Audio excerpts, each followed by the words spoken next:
In their second episode, Lizzie and Nash talked about how to open up to your partner. So, hopefully you did.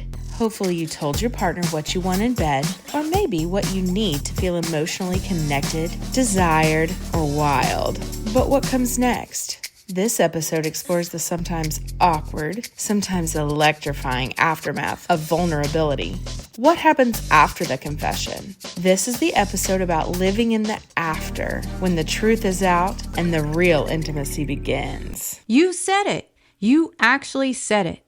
That thing you've been holding on to in the shadows, that desire, that ache, that truth that felt too big or too dangerous or too messy to speak out loud. And now, what happens after the honesty? We're glad you're here because today we're talking about what comes next. This is Why Is This So Hard? The podcast where we unravel desire, intimacy, shame, and all the ways our erotic selves are begging to be known. I'm Lizzie. And I'm Nash. And this episode, it's for the brave ones who dared to say it and are now wondering, what do we do with it? There's something really vulnerable about the silence that follows a confession. Right? You say the words, and then there's a moment. Will they hold me? Will they hear me? Will they leave? Or maybe they do hear you, but then life just keeps moving. The conversation ends, the dishes need doing, the kids wake up, and suddenly you're left wondering, did that moment mean anything? Yes, we want to say right now, it did. Even if your partner didn't know how to respond, even if nothing has happened yet, even if you're scared it made things weird. It mattered because when we speak our truth, the energy in a relationship shifts, even if it's subtle, even if it's scary. That's the stretch. That weird in-between where the words are out, but the reality hasn't caught up yet. That's the fertile soil. Do you remember the first time I told you I wanted something different in bed? Oh, yeah. I remember because it caught me completely off guard. You had this look in your eyes like, please don't laugh at this. And you had this look like, I want to say the right thing, but I have no idea what that is. Exactly. I wasn't rejecting it, but I didn't know how to meet you there yet. And I was afraid of, fucking it up. And I was afraid of being too much, too needy, too erotic, or too loud. And that's when I realized we weren't just having our sex conversation. We were having a who I am to you conversation. Your body remembers what happens the last time you opened up. That old memory might still be shaping how you react now. If you've recently opened up to your partner about something you want, especially something big, let your body catch up. Where is the tension? Is it in your chest? Is it in your jaw? Your stomach? Are you holding your breath? Waiting for the next shoe to drop? Just breathe. Feel your feet. You are safe right here. So what now? What do we do after the words have landed? The first step is returning, revisiting the conversation gently with maybe a little curiosity. Hey, that thing we talked about last week, I've been thinking about it a lot. Want to talk more about it sometime? How did you feel when I shared that? It's okay to go slow, but don't let it vanish. Don't ghost your own truth. Okay, we're in that strange space now. You've opened up, you've spoken a truth, and maybe the response you got didn't quite match what you had hoped for. Maybe it was a pause. Maybe it was a hesitation. Or maybe it was worse, a kind of a shutdown that made you question if you should have said anything at all. This segment is about what we do when the reaction wasn't what we expected. Let's go right into it. One of the most painful experiences after revealing your desire is feeling like you weren't met. Maybe you finally said, I want to be dominated, or I fantasize about someone watching us, or I haven't had an orgasm in years and I feel like I'm disappearing sexually. And instead of curiosity, you got silence, a shrug, or a deflection. We'll talk about it later. And your nervous system did what it does. Interpreted that as rejection. But here's what we've learned. That moment may not have been a rejection. It may have just been overwhelming. So many of us go into a freeze response when faced with our partner's vulnerability, especially men, especially if the desire shared challenges their sense of adequacy or identity. A shutdown isn't always a no. It's often a help me understand how to stay connected to you right now. And sometimes the one doing the confessing needs to slow down too, because we've had weeks, months, maybe years of building up the courage to say the thing. It's easy to expect our partner to be right there with us in 30 seconds. They're just hearing it for the first time. They need to metabolize it to process this new information. So let's talk about the gap. You want something, they're unsure. Now what? Step 1, acknowledge the discomfort together. You could say, I know this might have been a lot.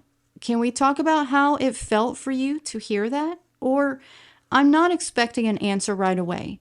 I just want us to stay open. If you're on the receiving end and not ready, try something like, I need a little time to think about this, but I don't want to shut you out. Can we revisit this tomorrow? Or even just saying, thank you for telling me, I'm listening and I care, even if I don't have the words yet. Here's one of the letters we received after that episode. It reads, Dear Lizzie and Nash, I finally told my husband that I fantasize about being with another woman. Not even a threesome, just intimacy, connection. He completely shut down. He said he didn't know how to process that and hasn't brought it up since. Now I feel embarrassed. Should I have kept that to myself? First of all, no. You did exactly what you needed, to be brutally honest. It's not like you were saying you were doing it right then and there or demanding he accept it. You were simply communicating, and that's so super important. Second, you're not alone. No. When we desire something that touches new territory, it can rattle both people, especially when the person we love feels like they're being replaced or rendered irrelevant. That shutdown wasn't about you. It was about the story he started telling himself about what your desire means. When Lizzie comes to me with her thoughts and desires, I listen. And most of the time, I'm super excited. 1, because she opened up about something she desires.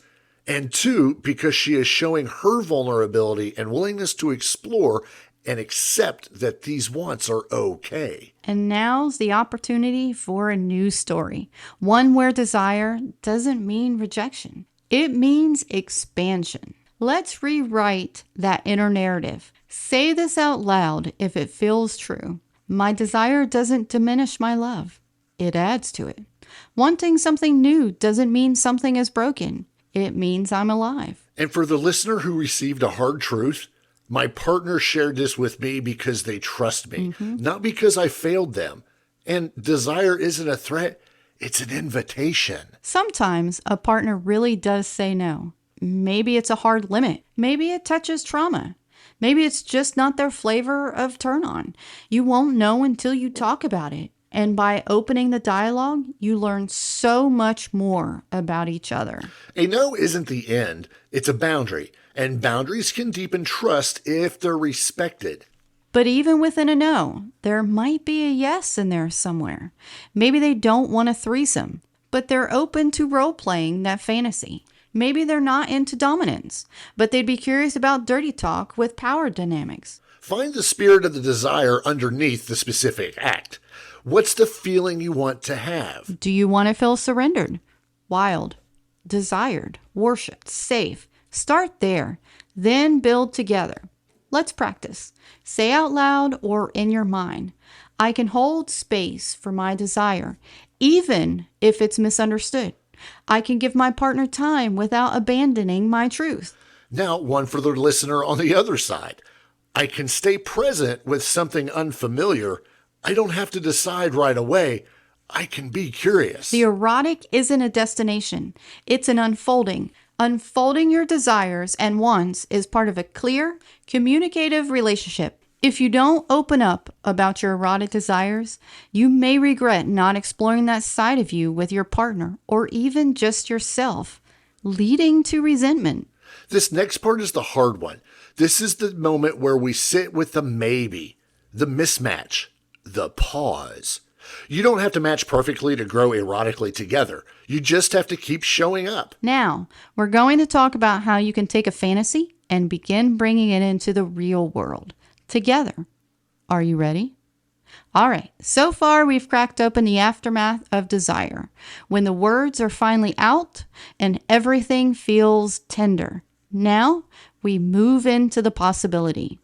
What if, instead of shutting it down, you stay in the room together, not to fix it, not to jump to sex, but to explore?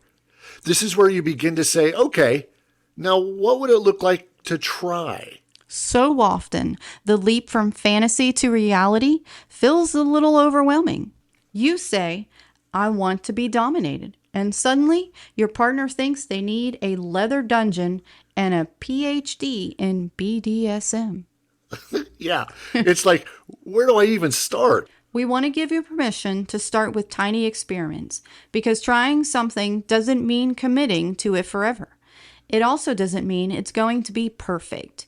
You could end up laughing your way through a new erotic experience and realizing at the end it was worth it just for that. Try saying, could we play with this a little and see how it feels? Or what if we just dipped a toe into the pool tonight? It's not about getting it right. It's about being willing to play, to explore the edges of your comfort together. Okay, let's map your desire together. Ask yourselves, what's the mood I want to feel? What's the story this fantasy tells about me? What part of me comes alive when I imagine this? Sometimes it's not about the act, it's about the energy. Wanting a threesome might be about feeling witnessed. Wanting to be spanked might be about release. Wanting to be in control might be about reclaiming a part of yourself that felt erased. And the more language you both have around why something turns you on, the more space there is to explore versions of that turn on together. Let's give you a few actual practices to try. Not big sex acts, just small invitations. Like erotic journaling together. Write out your fantasy, both of you. Swap journals. Read each other's words in silence. Then talk about what lit you up, what scared you, and what intrigued you. Or voice fantasy. Take turns sharing a 60-second audio message to each other. Whisper a desire, an idea, a feeling. Start with just one. Or maybe sensation practice. Use one piece of silk, one feather, one ice cube. Explore the body with slow intention. No talking, no goal, just sensation. Each of these starts to soften the resistance. You're telling your body, it's okay to try. You're safe to want. You've probably heard of the yes, no, maybe list, but let's remix it. We don't just list acts, we also ask. Under what conditions would this be a yes? What would help this feel more exciting, more intimate, or safer? What makes this a no right now? And could that ever be changed? Desire is fluid. A no today might be a maybe next year. A maybe might become a yes with different music, mood, or context. We've been there where a no has turned into a yes because maybe at the moment it wasn't right. But given the time to actually think about it and digest it, came the realization that it could be enjoyable for both or even just one of us. It's give and take for both. The list isn't a rule book, it's a conversation starter. Here's a juicy one. One of the most powerful tools for bridging the reality-fantasy gap? Storytelling. Set the scene. Create the mood. Make it feel like play, like theater, like permission. Maybe you're not ready for a full scene, but what if you tell your partner the story during foreplay? Imagine you just walked into my office and you're dripping wet under that coat. Picture me pulling your wrists behind your back, whispering what I'm about to do. The story can live in words before it lives in the body. It still counts. It still turns you on. It still brings you closer. Let's talk about fear, because even wanting something can feel terrifying. What if they don't like it? What if I'm bad at it? What if I lose control? Those parts of you, the nervous part, the self-conscious part, the scared to be weird part, deserve care. I see you. You're not too much. You're allowed to experiment without being perfect. We're not asking you to be fearless. We're asking you to be curious. And really, who cares? Remember a bit ago I said you may end up laughing through it? That's fine. Look, you didn't know if you liked a certain food before trying it. This is the same thing. If you liked it, great. If it was awkward, what can you do to improve it? It's not expected to be perfect, but the trip to perfection could end up being even more enjoyable, and you may put more emphasis on the journey versus the destination. Let's get real for a second. What was one of the clunkiest, most awkward first tries you and I had? Oh, the time we invited someone to join us. We Yeah. rushed into it without really discussing it, and it ended up being awkward and disappointing. We were both trying too hard, and our companion got the wrong end of the deal, unfortunately. No pun intended. But here's the thing. We laughed about it eventually, talked things out, and now look at us.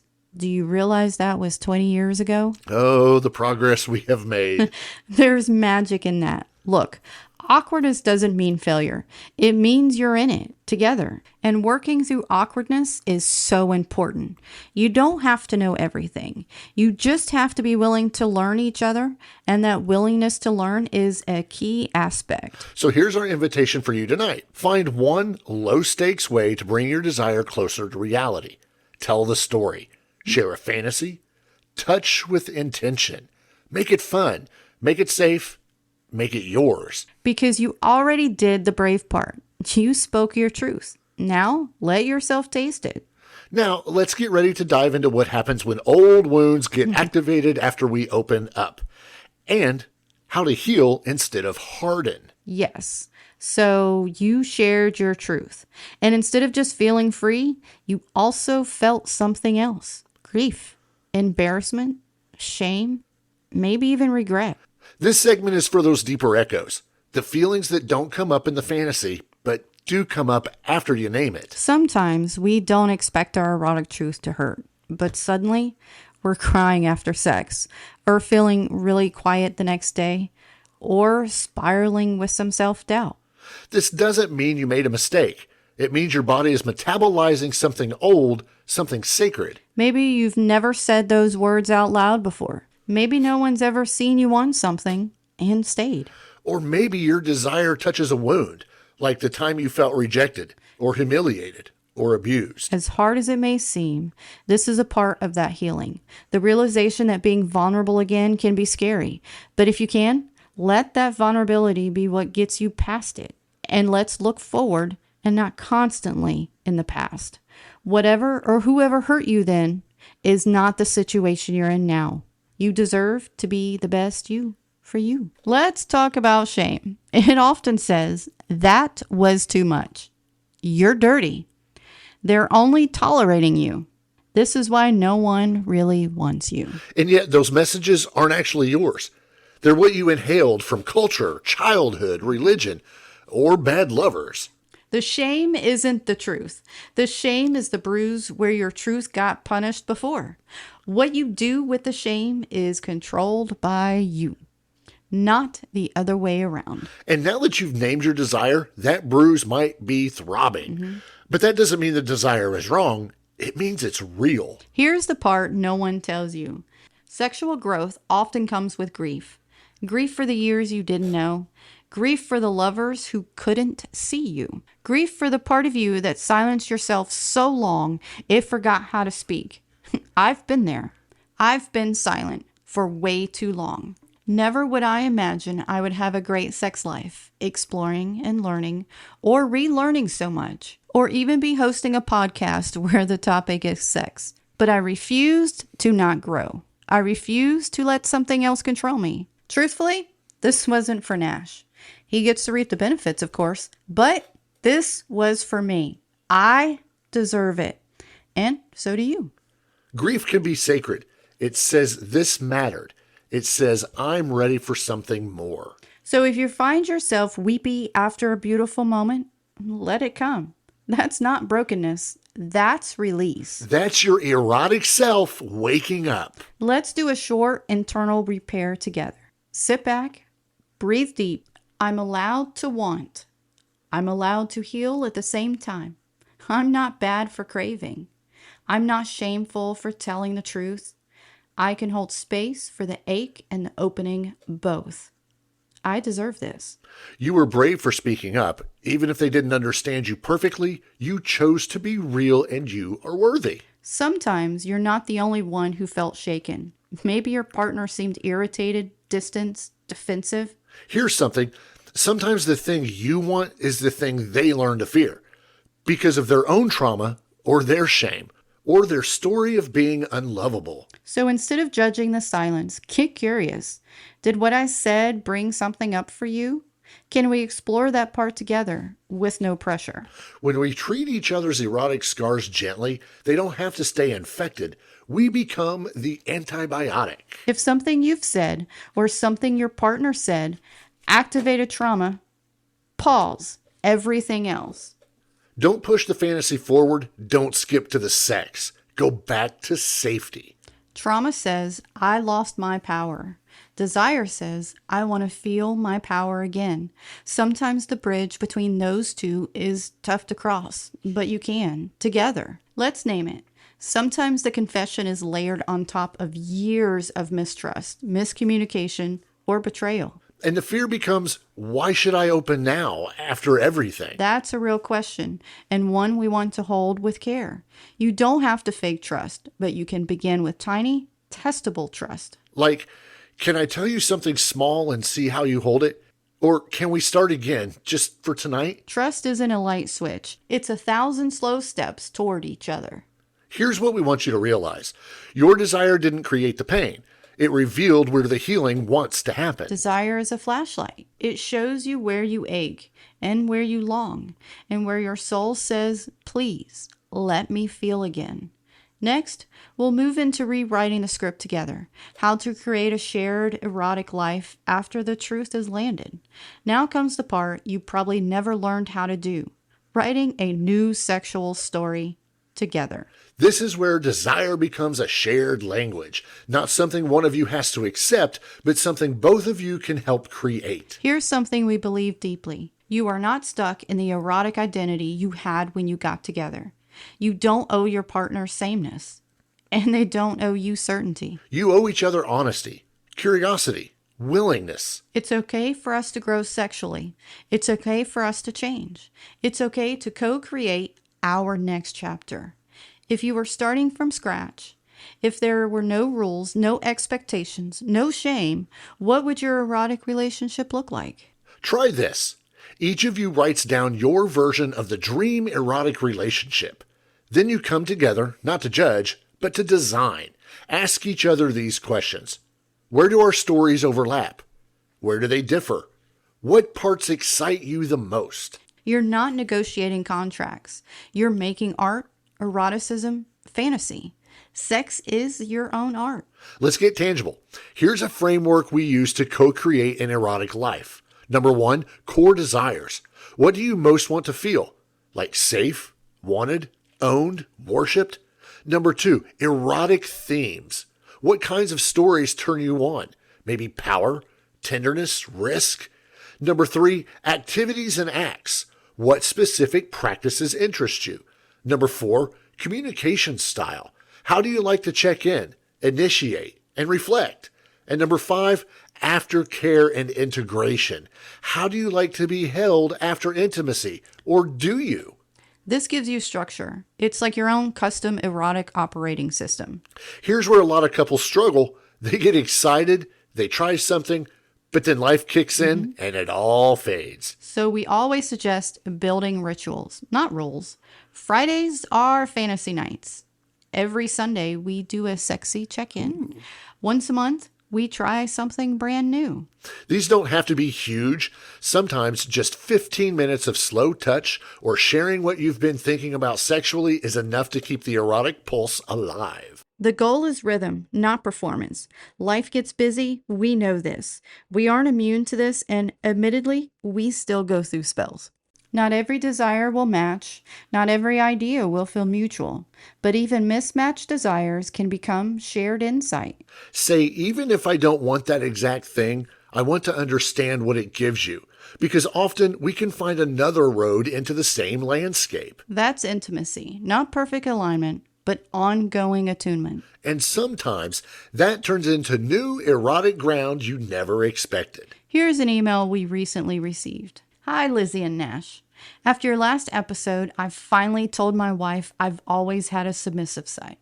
I thought she'd laugh. Instead, she told me to tell her more.